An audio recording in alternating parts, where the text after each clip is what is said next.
दोस्तों 19 जुलाई 2026 की बात है। असम के शिवसागर जिले में रहने वाले प्रसन्ना बोरठाकुर अपने घर पर सुकून से बैठे थे। शाम करीब 5 बजे अचानक इलाके में बाढ़ का पानी घुसने लगा और प्रसन्ना का घर पूरे गांव में सबसे ऊंचाई पर था, जहां आज तक कभी पानी नहीं पहुंचा था। लेकिन उस शाम महज 2 घंटे के अंदर पानी उनके सीने तक आ गया। खुद को और परिवार को बचाने के लिए प्रसन्ना ने बेड के ऊपर कुर्सियां रखी और उनका पूरा परिवार रात भर उन्हीं कुर्सियों पर बैठा रहा। उनके 95 साल के बुजुर्ग पिता ने अपनी पूरी जिंदगी में ऐसा मंजर कभी नहीं देखा था। देखते ही देखते पूरा गांव पानी में समा गया। और एक और खौफनाक मंजर देखिए। ऐसे ही भयानक स्थिति पास के होलांग कटोनी गांव में भी थी। रेखा मोनी गोगोई अपने 7 साल के बेटे के साथ घर पर थीं कि अचानक 1 घंटे के भीतर पानी उनके सीने तक भर गया। पड़ोसी के घर में पनाह ली, लेकिन वहां भी पानी बढ़ने लगा। आखिरकार रात 8 बजे गांव की महिलाओं की मदद से रेखा मोनी और उनके बच्चे को एक पेड़ पर चढ़ाया गया। दोनों माँ बेटे ने पूरी रात यानी करीब 12 घंटे उसी पेड़ पर बैठकर बिताए। अब दोस्तों ये कहानी सिर्फ 2 परिवारों की नहीं, असम में हजारों लोग हर दिन ऐसी ही खौफनाक त्रासदियों का सामना कर रहे हैं। मीडिया में भले ही इसकी चर्चा कम हो, लेकिन सच ये है कि असम पिछले 60 सालों की सबसे भयानक बाढ़ से जूझ रहा है।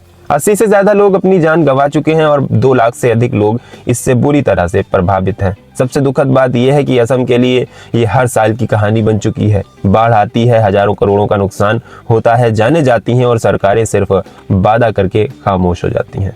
आखिर दोस्तों असम में हर साल इतनी तबाही क्यों आती है? इसे समझने के लिए यहाँ की भूगोल को समझना बहुत जरूरी होगा।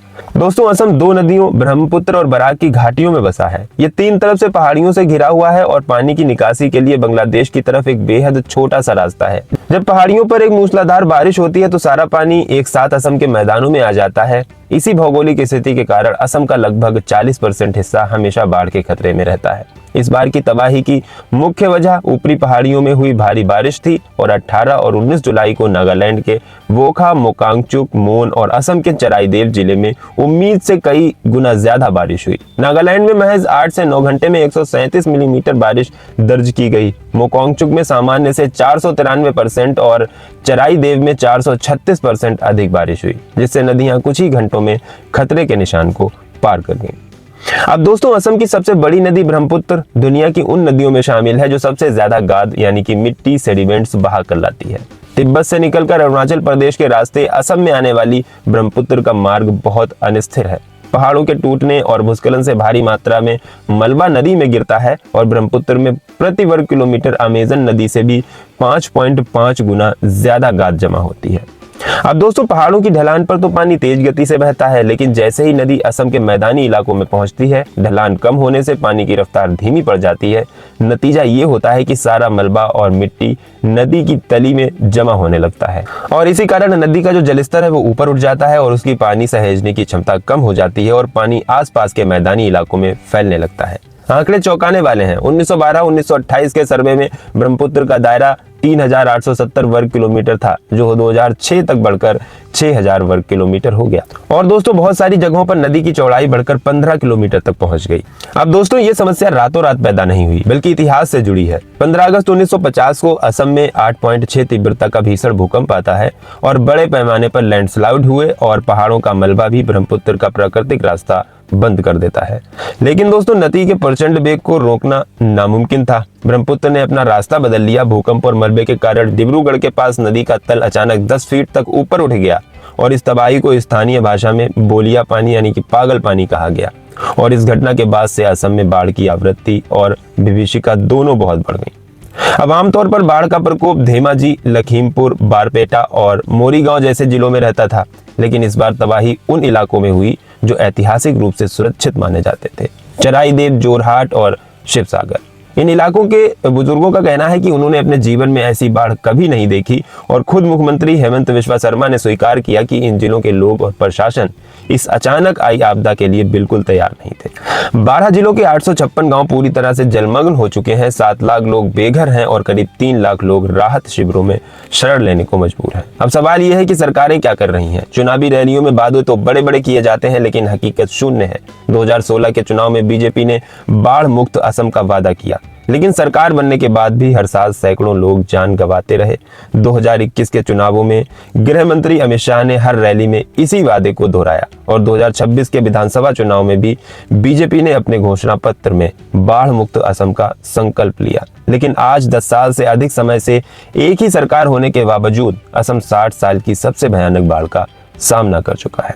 अब दोस्तों, बाढ़ रोकने के नाम पर सरकारें केवल एक ही काम करती हैं, नदी के किनारों को तटबंध यानी मिट्टी और कंक्रीट की दीवारें बनाना शुरू कर देती हैं। असम में अब तक करीब 4800 किलोमीटर लंबे तटबंध बनाए जा चुके हैं, लेकिन जैसे ही बड़ी बाढ़ आती है ये तटबंध ताश के पत्तों की तरह ढह जाते हैं। विशेषज्ञ और शोधकर्ताओं के अनुसार नेताओं और अफसरों और ठेकेदारों का ऐसा गठजोड़ बन चुका है जो चाहता है कि तटबंध हर साल टूटे, इससे मरम्मत और नए निर्माण के नाम पर हजारों करोड़ का फंड जारी होता रहे और कमीशनखोरी का धंधा फलता फूलता रहे। इसी तरह दोस्तों, ड्रेजिंग यानी कि नदी की तली से गाद निकालना भी कोई स्थायी समाधान नहीं है, क्योंकि जितनी मिट्टी निकाली जाती है अगली बारिश में उससे ज्यादा मिट्टी बहकर वापस आ जाती है। हैरानी की बात यह है कि असम सरकार के जल संसाधन विभाग की वेबसाइट पर खुद लिखा है कि राज्य में बाढ़ और भूकटाव को रोकने के लिए आज तक कोई दीर्घकालिक योजना लागू की ही नहीं गई, सिर्फ तत्कालिक और शॉर्ट टर्म कदम ही उठाए जाते हैं। अब दोस्तों, मुख्यमंत्री का कहना है कि ये एक भौगोलिक समस्या है जो सरकार के नियंत्रण से बाहर है, लेकिन सरकार की अपनी नीतियां भी इस तबाही को बढ़ावा देती हैं। क्लाइमेट चेंज, अब महीनों की बारिश कुछ ही दिनों में हो जाती है जिससे अचानक बाढ़ आ जाती है।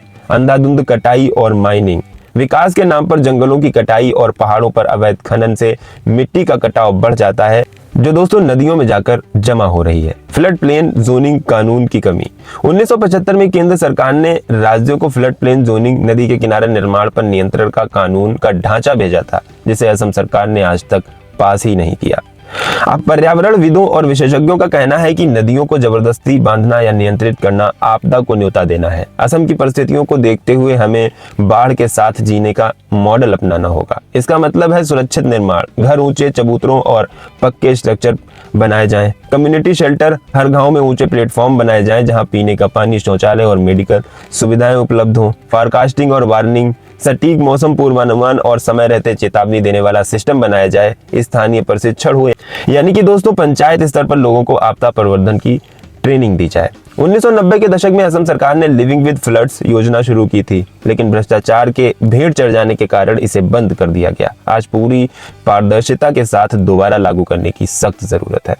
यह सब असंभव नहीं लगता जब हम दोस्तों जापान देश को देखते हैं। जापान भौगोलिक रूप से दुनिया के सबसे खतरनाक जोन में है। यहाँ लगातार भूकंप, सुनामी और ज्वालामुखी आते रहते हैं, लेकिन दोस्तों जापान की सरकार और जनता ने इन आपदाओं के साथ सुरक्षित रूप से जीना सीख लिया है। वहाँ एडवांस अर्ली वार्निंग सिस्टम है जो भूकंप आने से कुछ सेकंड पहले मोबाइल पर अलर्ट भेज देते हैं और हर नागरिक को बचपन से डिजास्टर ट्रेनिंग दी जाती है और वहाँ के मकान अर्थक्वेक प्रूफ बनाए जाते हैं और यही वजह है कि 7.6 तीव्रता के भीषण भूकंप के बावजूद वहाँ पर नुकसान बेहद कम होता है। अब दोस्तों, आप लोगों की इस वीडियो पर क्या राय है हमें कमेंट बॉक्स में जरूर बताइएगा। वीडियो पसंद आया हो तो लाइक और शेयर जरूर करिएगा और साथ ही साथ दोस्तों चैनल को सब्सक्राइब करना बिल्कुल मत भूलिएगा।